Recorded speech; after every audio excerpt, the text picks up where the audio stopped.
Hi everyone, it's Marayke here with my weekly tip on how you can be unstoppable in the chase to achieve the gold medal life of your dreams. So this week's tip is sharing something that all successful people do, which you can implement every week and it will change your life. What is the tip? Read or educate yourself regularly, consistently.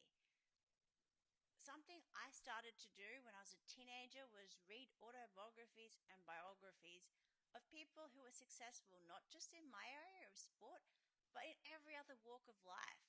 I learned so many common personality traits about success, overcoming obstacles, thinking outside the box, and most of all, realizing that nobody had the perfect, easy walk to success.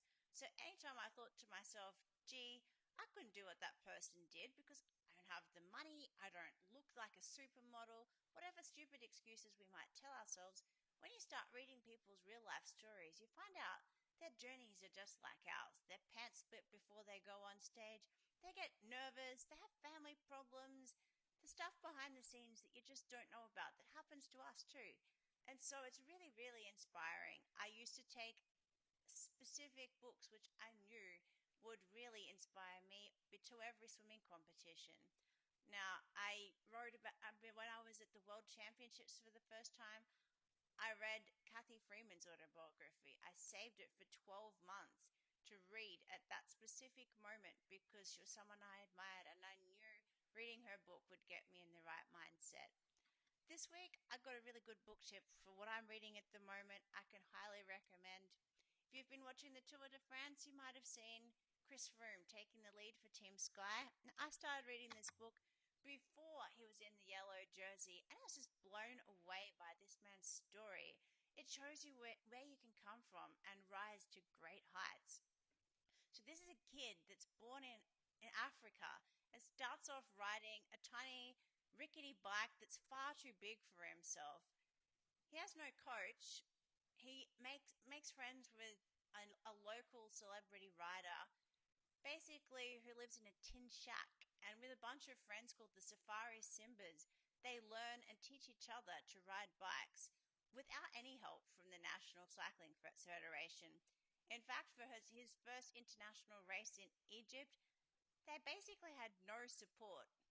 One day, their team support car went off sightseeing, and one of the team members, with not having any water bottles distributed to them, actually ended up abandoning and having to bury himself in the desert sand. He nearly died. Fast forward a bit further, Chris wants to enter the World Championships, but he hasn't got such a great relationship with his cycling federation after they complained about the slat incident in Egypt. So he had to actually log onto the internet and impersonate the leader of his National Cycling Federation to enter himself in the competition. Then he turned up and had to attend the team managers meeting because he was his own team manager as such. To continue the fast further, he is a bike rider who rides time trials and road races on the road. It's a very specific discipline, not the same as in the velodrome, and definitely not BMX. But he gets to the Commonwealth Games, this huge international event. And the Kenyan team, who haven't even provided team uniforms, suddenly try and force their athletes to compete in the BMX bike racing event. Eventually, Chris and his mates see the common sense in doing it purely because they get given a free bike, which they might be able to sell or take back and give to some of the development kids in the country when they get home again.